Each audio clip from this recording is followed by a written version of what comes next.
I don't think that dismissing these concerns does any favors in convincing millennials and Gen Z to live more of a traditional life, to have more children, to build generational wealth together, to put their selfishness aside to build together. Of course, we want to fix society to be able to actually survive on one income so that women have the freedom.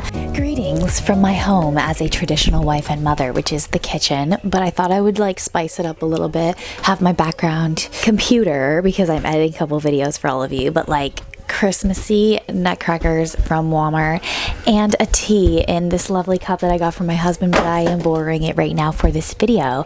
I thought I would candidly talk about an article that I have just been seeing floating around, and I have mixed feelings on it because this might be one of the most modern takes that you see on this channel that I'm going to talk about, but I'm going to defend my fellow millennials and Gen Z here while we discuss the topic of the article relating to the unspoken grief of parents who are not going to become grandparents because of our generation who is choosing not to have children. Now, like I mentioned, I am a traditional wife and mother on this channel. You will find me advocating for having children, as many as you believe between you and God is right for your family, and as many as you can have. And I actually think the larger number, oftentimes the better. I myself, we are working on baby number 3, and I think large families are a blessing, children are a blessing, and I really think that you can make it work in many scenarios. However, I do understand the comments coming from Gen Z as well as millennials talking about the reasons why they can't have children, and I've seen many people in the more conservative and traditional space kind of making fun of these excuses and devaluing them by telling them they just need to push through and have kids because they are extremely fulfilling. And although I do agree that regardless of your economic situation, your living situation, you will find fulfillment in making it work long term, I don't think that dismissing these concerns does any favors in convincing millennials and Gen Z to live more of a traditional life, to have more children, because it's kind of just telling them to hush and put their concerns aside and mocking them, which I've always been a big proponent on my channel. You can't convince people to change their lifestyle by just forcing them and making fun of them. You have to get down to their level and try to have a conversation and extend compassion. So before I get more into this video, I do want to apologize for children in the background. We are talking about children. I think that it's okay to have children in the background. I am a full-time homemaker and mother, so my kids are always here while I'm filming content. And I do want to encourage you to hit the subscribe button, the like button, if you support my message, to also join the member side of the channel. I will leave that link down below. Progress on the side has been a little bit slow. I do apologize, but as we enter closer to the new year, I plan on making more videos over there, diving deeper into topics on being a traditional feminine wife.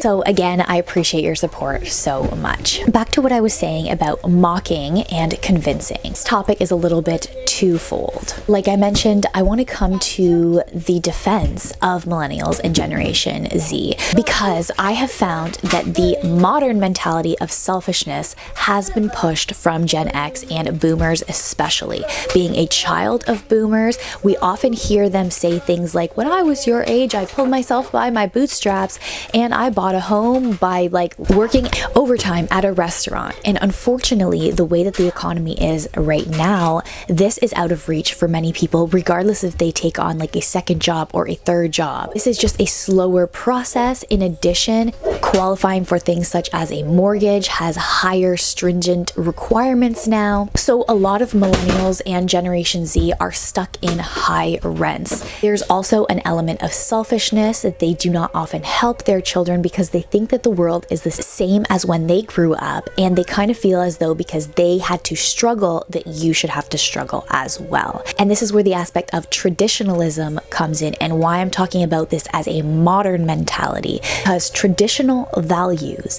is having a family unit that works together. Seeing some of the wealthiest people in the world, some of the wealthiest families, they got there because they have strong family values that caused for them to build generational wealth together, to put their selfishness aside to build together. Something that my husband and I talk about all the time, because though we have had some family help, we're also victims of this boomer mentality where we feel alone, not able to rely on our family members, and constantly told this rhetoric that the world is the same as it was back then, when in reality it is not. So there is a little bit of bitterness seeping through. But like I said, my husband and I have identified that traditional values, that a strong family unit is what we want for our kids, and we want our kids to have strong sibling bonds, help from us in the future, so that they do not have to go through the same plight that we have. This is also another reason why personally we have chosen to try to go for more than 2 children,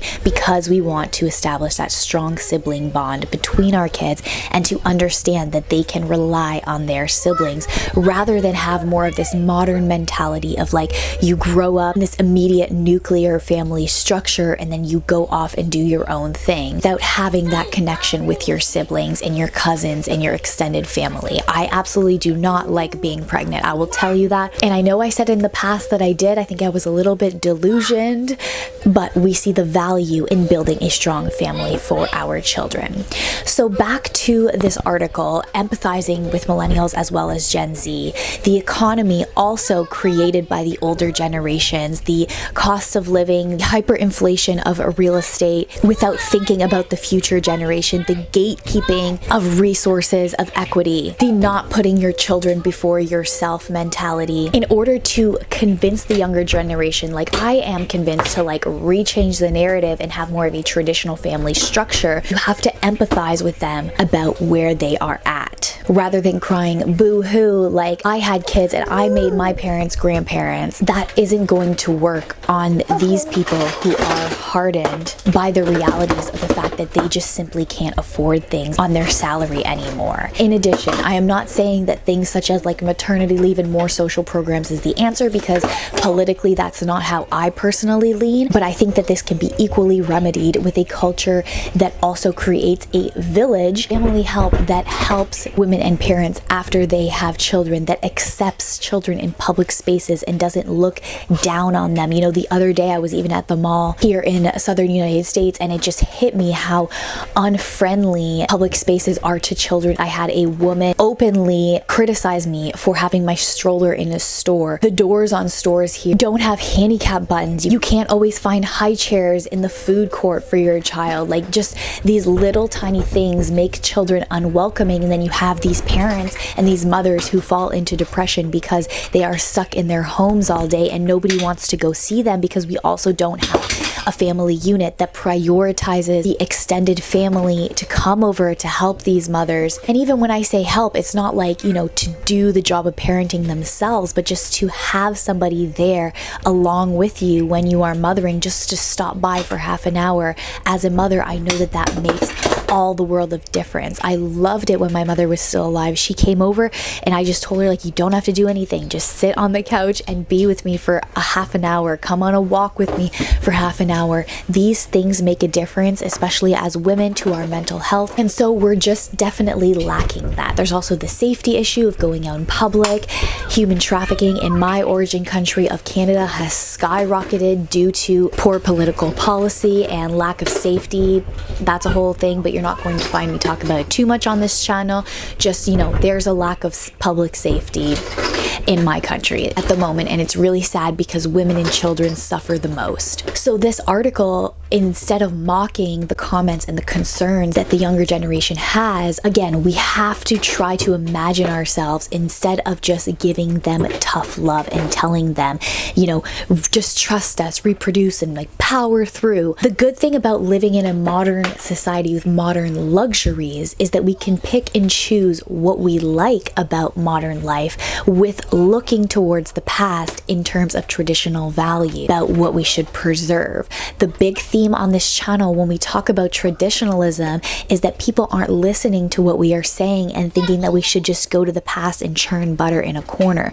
We're not talking about not appreciating modern conveniences and modern luxuries. We are talking about the mentality of rejecting everything that was good in the past and trying to totally rewrite society, rather than looking at things that were perhaps perverted with regards to traditionalism. And I've also mentioned a couple months ago that you're going to see me talk about the term perversion over the next couple months often on this channel, because I have found that the criticism that comes when we talk about traditionalism, for example, in terms of like male leadership, they are talking about instances where this was perverted and corrupted. And what we're talking about in terms of traditionalism is valuing all of the good that can happen, women resting in their femininity, women being valued for the work, the mental load that they do as mothers, understanding that just going back into the workplace and expecting a woman to work like a man is and be like a man, and telling women and men that they are the same is detrimental long term. It is not devaluing women, telling women that they are